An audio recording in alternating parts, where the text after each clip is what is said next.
ბაზარი მონეტარული პოლიტიკის კომიტეტის გადაწყვეტილების მოლოდინშია შეიცვლება თუ არა რეფინანსირების განაკვეთი და შესაბამისად გაძვირდება თუ გაიაფდება სესხები ხვალ გაირკვევა სწორედ ხვალ არის ეროვნული ბანკის მონეტარული პოლიტიკის კომიტეტის ხდომა ჩანიშნული რომ მაკროეკონომიკური წინაპირობაა და რასელიან სპეციალისტები TBC კაპიტალის მთავარი ეკონომისტი ოთარ ნადარაია გვერდება ბიზნეს პარტნიორის პირდაპირ ეთერში მოგესალმებით ძალიან დიდი მადლობა გადაცემაში ჩართვისთვის რა მოლოდინები გაქვთ იმ ადამიანებს ვინც ბაზრის ტენდენციებს უყურებთ მათ შორის ეროვნული ბანკის მონეტარული პოლიტიკის კომიტეტის გადაწყვეტილებას თვალსადევნებთ.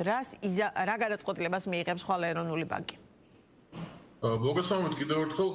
პირველ რიგში უნდა ითქვას, რომ რა თქმა უნდა ზრდას, განაკვეთის ზრდას არ განვიხილავთ ჩვენ როგორც სცენარს, ამის ალბათობა ოთხ დღევანდელი მოცემულობით ნულთან ახლოა თუ ნული არა საერთოდ.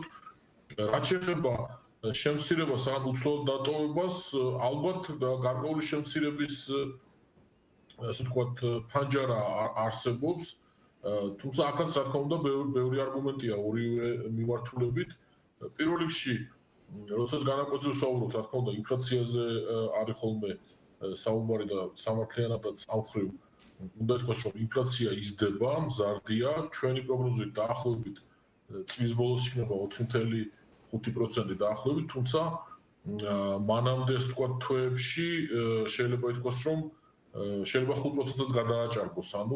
ანუ ერთი მხრივ სამიზნეზე მაღალია ინფლაცია, თუმცა პროგნოზი, რაც მნიშვნელოვანია განაკვეთისთვის, მოდი ვთქვათ მომდევნო 12 თვის პროგნოზი უფრო სამიზნესთან ახლო არის, ანუ ამ გაგებით ასე ვთქვათ ან ნეიტრალურია, ან შემცირების უფრო არგუმენტია.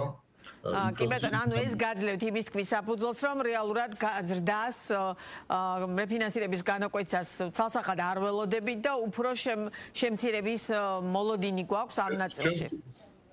დიახ, შემცირების ან უცვლელად დატოვების ისევ და ისევ რომ დავუვსოთ, ანუ ჩვენ რო გქონდეს პროგნოზი, რომ ინფლაცია თუნდაც დღეს დაბალი იყოს, მაგრამ პროგნოზი იყოს მისი მნიშვნელოვნად ზრდის როგორც მოგახსენეთ, ანუ მომდევნო თვეებში იქნება და მაგრამ შემდეგ ასე ვთქვათ დაიწევს, იცით რომ მონეტარული პოლიტიკის განაკვეთი ერთ თვეში და ორ თვეში არ მოქმედებს, უფრო ასე ვთქვათ მომდევნო პერიოდზე მოქმედებს, ამიტომ ეს უფრო უსუალოდ შენარჩუნების ან შემცირების არგუმენტია. მეორე მნიშვნელოვანი არგუმენტი რაც არის ის რომ სავალუტო ბაზარზე შემოდინებები, ასე ვთქვათ, ანუ ვალუტის მიწოდება დავარქვათ ამას კვლავ ჭარბია ჩვენ განახლებული ინფორმაცია არ გვაქვს მაგრამ ჩვენ შეფასებით რეკორდულად მაღალი ოდენობით ვალუტის შესყიდვას ეროვნული ბანკი აგრძელებს ანუ ივლისშიც და სავარაუდოდ ეს ტენდენცია აგვისტოშიც გაგრძელდება მომდევნო თვეებში ვნახოთ თქვენ ისით ჩვენ განწყობებს ახასიათებს ის რომ საარჩევნო პერიოდში არის გაუფასურების მოლოდინები ანუ შეიძლება ეს ტენდენცია შეიცვალოს, გახსოვთ წინა გამოცდილება შაშანდელი, როდესაც მნიშვნელოვანი თანხები გადახურდავდა ვალუტიდან, უბრალოდ ლარიდან ვალუტაში და ახლა ხდება ამ თანხების უკან გადმოხურდავება. შეიძლება მსგავსი სურათი ჩვენ ვიხილოთ, თუმცა ახლა ზუსტად რა თქმა უნდა, ბევრ რამეზეა გასაგებია დამოკიდებული, თუმცა ჩვენი აზრით ალბათ ისეთივე მასშტაბური ეს თემა არ იქნება, როგორიც იყო შარშან თქვენ გახსოვთ რომ დაახლოებით 700 მილიონი თუ მეტი გადახურდავდა ვატებოზე თუ გულისხმობთ ესე იგი ლარიდან გასაგებია ბატონოთარ აი ამ ტენდენციების გათვალისწინებით რეალურად რა სურათიც გვაქვს ამ მოცემულობით საკმაოდ კარგი შემოდინებებია მათ შორის ტურიზმის ნაწილიდან და ზაფხულია და ეს გარკვეულწილად აკომპენსირებს აბალანსებს და შედარებით დადები ტენდენციების გაკეთების საშუალებას გვაძლევს თუ რა მოლოდინი შეიძლება ამ ნაწილში გქონდეს თუმცა რადგან მოდის შემოდგომა მე უკვე ზამთარი მოყვება ამას ანუ რეალურად ახასიათებს ქართულ ეკონომიკას და არა მხოლოდ ქართულს აი ეს გლობალური ტენდენციების გათვალისწინებით სეზონურობა და მოდის პარალელურად არჩევნები მიუხედავად იმისა რომ ეს მაინც ადგილობრივი არჩევნებია რეალურად საარჩევნო პროცესში ყოველთვის გარკვეულწილად აი ეს ტენდენციები რომელიც ახლა თქვენ საუბრობთ რომელსაც ადგილი ქონდა გასული წლის ოქტომბერში შეიძლება თუ არა ეხაც მივიღოთ სახეზე ანუ აი ამ მოლოდინების გათვალისწინებით მაინც ფიქრობთ რომ ეროვნული ბანკი დაუშვათ ამ მოცემულობით კვლავ შეინარჩუნებს მონეტარული პოლიტიკის არსებულ განაკვეთს, რომელსაც აგერ უკვე მე რამდენი კომიტეტის ხდომა ინარჩუნებს. დიახ, შენარჩუნება მინიმუმ ან შეიძლება გარკვეული შემცირება, ეს არის ჩვენი შეფასება, რა თქმა უნდა, იმ არგუმენტების გათვალისწინებით, რაც თქვენს აღნიშნეთ. ახლა ერთს დავამატებ სეზონურობასთან დაკავშირებით თქვენ ეთერშიც გქონდა ამაზე საუბარი, ეს ძალიან მნიშვნელოვანი არგუმენტია, ანუ საქართველოს ეკონომიკას და სავალუტო შემოდინებებს სეზონურობა ნამდვილად ახასიათებს, ანუ ზაფხულის პერიოდში უკეთესია წმინდა შემოდინებები ვიდრე იგივე ზამთრის პერიოდში, თუმცა განსხვავებით გასული პერიოდიდან და ამ შემთხვევაში არ გულისხმობ შარშანდელ პერიოდს, გულისხმობ მაგალითად ალბათ უხეშად 5 წლის წინანდელი პერიოდი, ხო? ანუ მაშინ ლარის კურსაც ახასიათებდა სეზონურობა ამის გამო, მაგრამ ლარმა ეს სეზონურობა დაკარგა, ანუ სავალუტო შემოდინებებმა არ დაკარგა სეზონურობა. ლარმა დაკარგა სეზონურობა რატომ? ძალიან მარტივია ეს. თქვენ და ჩვენ და ის ხალხი განსაკუთრებით, ვინც სავალუტო ბაზარზე აქტიურია და ცდილობს რომ ლარის კურსი გამოიცნოს, სხვა შორის არ უჩვენდი ამას, მაგრამ რა თქმა უნდა, ყველა ადამიანის და ბიზნესის არჩევანია ეს. თუ ჩვენ ვიცით რომ და თუ ჩვენ ვფიქრობთ რომ ზაფხულში ლარი გამყარდება, ანუ რას ვიზამთ, მანამდე გადავახურდავთ, ხომ ესეა? ანუ მანამდე ვიყიდით ლარებს. ისე რომ თუ ჩვენ ვიცით რომ ზამთარში, ანუ ამ შემთხვევაში სეზონურობაზეა საუბარი. თუ ჩვენ ვიცით რომ ზამთარში ლარი გაუფასურდება სეზონობის გამო, ხო, ანუ ზამთრამდე გავყიდით, ხო? ამიტომ მსგავსი ქცევა ესე იგი იწვევს იმას, რომ სავალუტო შემოდინებების სეზონურობა კვლავ არის, მაგრამ ლარს სეზონურობა აღარ აქვს და ბოლო პერიოდის ტენდენცია ზუსტად ამის მაგალითია, როცა იყო შემთხვევა, რომ პირიქით ხელოვნური ფაქტორია, მაგრამ პირიქით ლარი ანუ შეიძლება იმის თქვა რომ ეს კარგი მაჩვენებელია რომ ლარს სეზონურობა აღარ აქვს და რეალურად უფრო სტაბილურობით გამოირჩევა ამ მოცემულობით?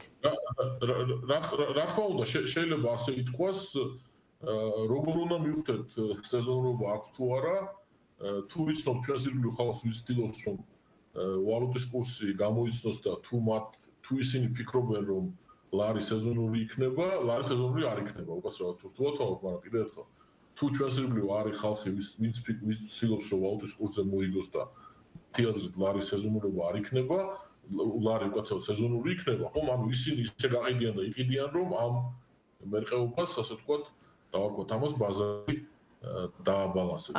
ანუ ამ მოცემულობით კი ბატონო, ამ მოცემულობით ლარის გაუფასურებას არ უნდა ველოდეთ და პირიქით უფრო გამყარების ტენდენცია ჩანს. ამ დღეისთვის 2.71-ის ფარგლებშია ლარი. ყოველ შემთხვევაში სეზონურობა, მოდი ასე ვთქვათ, 10 მნიშვნელოვანი ფაქტორიდან არის მე-11, ასე ვთქვათ, ხო? ანუ არ არის ეს ძირითადი ფაქტორი უკვე ჩემი აზრით. ლარის კურსს რაც შეეხება, ანუ დღეს თქვენ იცით რომ გამყარების ზეწოლა დიდია, ეს გამოწვეულია სამი ფაქტორით. ერთი კონვერტაციები ჩვენ თქვით უკვე, თუმცა ამასაც თავის ბუნებრივი ლიმიტი აქვს. მეორე კონვერტაციები, ანუ როდესაც უკვე რახან არ გაუფასურდა, რაც გადახურდა დოლარში, იმის დაბრუნება ხდება ლარში, ხო? ეს ერთი, თუმცა აქ კითხვა არის თავის ლიმიტი აქვს და ასევე რა თქმა უნდა, წინ გვაქვს კიდევ არჩევნების პერიოდი. ეს ერთი, მეორე წმინდა სავალუტო შემოდინებები, განსაკუთრებით ჩვენ თუ გავითვალისწინებთ, რომ იმპორტის და არ არის ესეთი მაღალი, ანუ აქაც გაუმჯობესება აქვს და რა თქმა უნდა, ძალიან მნიშვნელოვანი დოლარი საერთაშორისო მასშტაბით. თუ თქვენ იცით, რომ წელს დოლარი დასუსტდა, ხო? საერთაშორისო მასშტაბით. პროგნოზად შეეხება, ვფიქრობ, რომ გაუფასურების აპეტიტი არ არის დიდი, ყოველ შემთხვევაში ჩვენ რაც შარშან ვიხილეთ, საკმაოდ აქტიური ეროვნული ბანკი ვიხილეთ რეზერვების გაყიდვის მიმართულებით, როცა ამის საჭიროება იყო. რა თქმა უნდა, შემდეგ იყო კითხვები, რომ თქვათ არის თუ არა საკმარისი რეზერვები, მაგრამ უკვე მოხდა რეზერვების მნიშვნელოვანი აღდგენა, ყოველ შემთხვევაში სავალუტო ინტერვენციებს თუ შევხედავთ, ანუ რაც გაიყიდა, იმაზე მეტის შესყიდვა მოხდა, ამიტომ თუ გაუფასურების ზეწოლა იქნა, ვფიქრობთ, რომ ინტერვენციები ისევ იქნება გაყიდვის მიმართულებით. გამყარებას რაც შეეხება, ალბათ ისევ და ისევ ბევრი ფაქტორია, მაგრამ ერთი დათქმა არის ყველაზე მნიშვნელოვანი, რომ თუ დოლარი შემდგომ კიდევ არ გაუფასურდა საერთაშორისო მასშტაბით, ხო? თუ ლარი დოლარის წყვილს გულისხმობთ ჩვენ, სავალუტო შემოდინებები კიდევ რომ გაძლიერდეს და კონვერტაციებით ლარის სასარგებლოდ კიდევ იყოს, ჩვენ ვფიქრობთ, რომ ეროვნული ბანკი უფრო გააგრძელებს რეზერვების შევსებას, ვიდრე ლარის კი ბატონო. ვთქვათ, გამყარებას კვეთს ვიხილავთ. ანუ ალბათ ეს ის შემთხვევა, როცა ამ კონკრეტულ კითხვაზე დოლარზე უფრო დამოკიდებულია.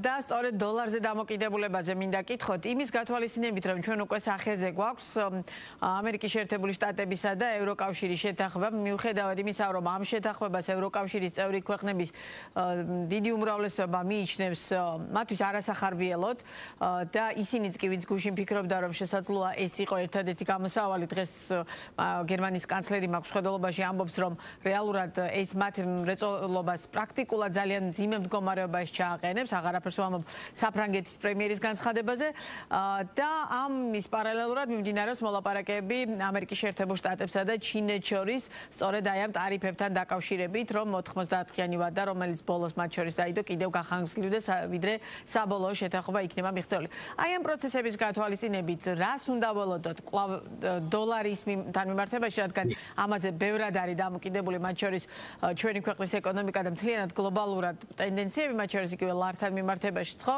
საინტერესოა გლობალური მასშტაბით ეხლა რა ჩანს დოლარის გამყარების ტენდენციას უნდა ველოდოთ თუ პირიქით კვლავაც დასუსტებულ დოლარს? ძალიან კარგი კითხვაა და პირდაპირ ვიტყვი ჩემი აზრით, რომ ამ კითხვაზე ზუსტი პასუხი არავის აქვს. შეგახსენებთ და ჩვენ მსმენელს შევახსენებთ, რომ როდესაც პრეზიდენტმა ტრამპმა გაიმარჯვა არჩევნებში და გამოცხადდა, ასე ვთქვათ, უკვე ახალი სატარიფო პოლიტიკა, ну გარდა იმისა, რომ ეს ძალიან ბევრჯერ შეიცვალა და კიდევ შეიცვლება, ხო, გასაგებია. ანუ თავიდან დოლარი გამყარდა. იმიტომ რომ ყველა ფიქრობდა, რომ ამ ტარიფების შემოღება არის დოლარისთვის პოზიტიური, მაგრამ და როდესაც ვამბობ ყველას, აქ გულისხმობ ძალიან ავტორიტეტულ ორგანიზაციებს საერთაშორისო მასშტაბით, რომელიც პროგნოზებს აკეთებენ, ხო? შემდგომ რა მოხდა? პირიქით დოლარი გაუფასურდა, იმიტომ რომ უკვე გაჩნდა მოსაზრება, რომ ეს ასე ვთქვათ, ეს სატარიფო პოლიტიკა არანაკლებ ავნებს ამერიკის ეკონომიკას, ვიდრე დანარჩენ მსოფლიოს და დოლარი მკვეთრად გაუფასურდა, ხო?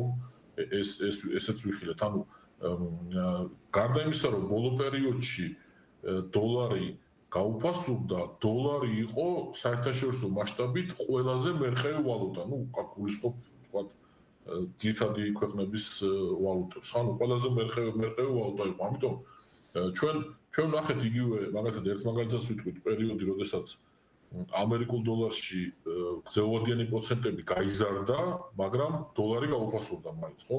ეს სხვადასხვა ისეთი მოვლენა, რომელიც ლარს ახასიათებს და ჩვენაერ ვალუტებს, როდესაც პრობლემებია და პროცენტებიც იზრდება და ვალუტაც უფასურდება, იმიტომ რომ ამერიკაში პირიქით ხდება. ესე იგი, როცა პროცენტები იზრდება, პირიქით დოლარი მყარდება, ხო? ამიტომ დღეს პირდაპირ გეტყვით, ამის პროგნოზირება არის კიდევ უფრო რთული. ჩემი რჩევა თუ უნდა მითხრათ, რომ აი ზუსტად იცის, აი ამის გაწესდება როგორ იქნება, თქვა ერთ თვეში და ორ თვეში და დოლარი ძალიან სკეპტიკურად შევხედავდი ამ რჩევას, თუმცა რა უნდა გავითვალისწინოთ, ხო? ანუ აქვს თუ არა ანალიტიკას აზრი, რა თქმა უნდა, ყოველთვის აქვს და აქ შემოდის ზუსტად ჩვენი TBC კაპიტალის ოპტიმალური სავალუტო დაფინანსების სტრუქტურის ჩარჩო, რომელიც უფრო გრძელვადიან ინდიკატორებზე არის ორიენტირებული და თქვენ იცით, რომ პოტენციურად ბოლო წლის განმავლობაში ამ ჩარჩომ შექმნა მაგალითად იგივე კორპორატულ სექტორში დაახლოებით 8 მილიარდის სარგებელი, რაც ძალიან დიდი თანხა. ძალიან მოკლედ ვიტყვი, რა არის ეს ჩარჩო. როდესაც ასეთი მერყევია მაგალითად ევრო-დოლარი, ეს ლარსაც ეხება, მაგრამ ვერ მოვასწრებ და როდესაც ესეთი მერყევია ასე ვთქვათ ევრო-დოლარი, ლოგიკა არის რა, რომ როდესაც ვალუტა გაუფასურებულია სხვადასხვა საზომით, იმ ვალუტაში უნდა ვიცესხოთ ნაკლები. მაგალითად, რო გითხრათ, როდესაც სამწუხაროდ დაიწყო ეს ტრაგიკული მოვლენები უკრაინაში, თქვენ იცით, რომ ევრო გაუფასურდა, მკვეთრად გაუფასურდა. რა თქმა უნდა, უამრავი არგუმენტი იყო, რატო უნდა გაუფასურებულიყო ევრო, მაგრამ საქმეც მაგაში იყო, რომ ევრო ამიტომ გაუფასურდა, ხო, რეალურად. ამიტომ იმ არგუმენტების გამო, რის გამოც ევრო უკვე გაუფასურდა, ევროს შემდგომი გაუფასურების პროგნოზი მცდარია. კიდევ ერთხელ. კი ბატონო. არგუმენტები, რომ ვალუტა უნდა გაუფასურდეს, ეს საერთაშორისო ბაზრებზე განსაკუთრებით მყისიერად აისახება იმ ფასში, ხო? ანუ ჩვენ თუ შეგვიძლია ვთქვათ რაიმე ახალი, ეს სხვა არის. ამიტომ იგივე ლოგიკა როგორ მუშაობს. ახლა ჩვენ დოლარზეც მუშაობს იგივე ლოგიკა, ანუ შეგვიძლია იმის თქმა, რომ რადგან დოლარი საკმაოდ დასუსტებულია ამ ბოლო პერიოდის განმავლობაში, შეიძლება მის უფრო მეტ დასუსტებას აღარ ველოდოთ? ძალიან კარგი კითხვაა, დიდი მადლობა ამ კითხვისთვის, როგორც ყოველთვის საინტერესოა თქვენთან ჩართვა. პირველ რიგში მიმართულების დონეზე გეთანხმებით, ანუ მოდი ასე ვთქვათ, როცა უხეშად ევრო-დოლარი იყო 1-1-ზე და ვთქვათ, დღეს არის ევრო-დოლარი 1.17 უხეშად, ხომ? დღეს დიახ, მეტი ევრო უნდა ვისესხოთ ვიდრე განსხვავებით იმ პერიოდთან შედარებით, ხო? მაგრამ ეხლა კითხვა არის, დღეს თუ ჩვენ ვიღებთ განაწყვეტილებას ცეცხლებზე დავკონცენტრირდეთ, ხო? ინვესტიცია პირიქით არის, თუმცა ლოგიკა იგივეა. როცა ჩვენ დღეს ვიღებთ განაწყვეტილებას ვისესხოთ ვალუტაში, რა თქმა უნდა, რისკების გათვალისწინებით და ევრო ვისესხოთ თუ დოლარი, უფრო მეტი ჩვენი შეფასებაა, რომ დღევანდელი გადასახედიდანაც დოლარი ზედმეტად გამყარული რჩება, ხო? ანუ დღევანდელ კალათაშიც სესხებზეა საუბარი, დოლარის წილი უნდა იყოს უფრო მეტი. თუმცა არაიმდენად მეტი, როგორც ეს იყო მაგალითად იმ პერიოდში, როცა კურსი იყო 1-1-ზე. იგივე ლოგიკა ლარზეც მუშაობს, რა თქმა უნდა, ზუსტი რიცხვები და ასე ვთქვათ, ვადიანობა პროექტების და შემდეგ და სექტორები ეს სექტორების მიხედვით განსხვავდება ჩვენი რჩევები, ეს რა თქმა უნდა ცალკე თემაა. კი ბატონო, ძალიან დიდი მადლობა საინტერესო საუბრისთვის. ოთარ ნადარაი იყო ბიზნეს პარტნიორის პირდაპირ ეთერის სტუმარი.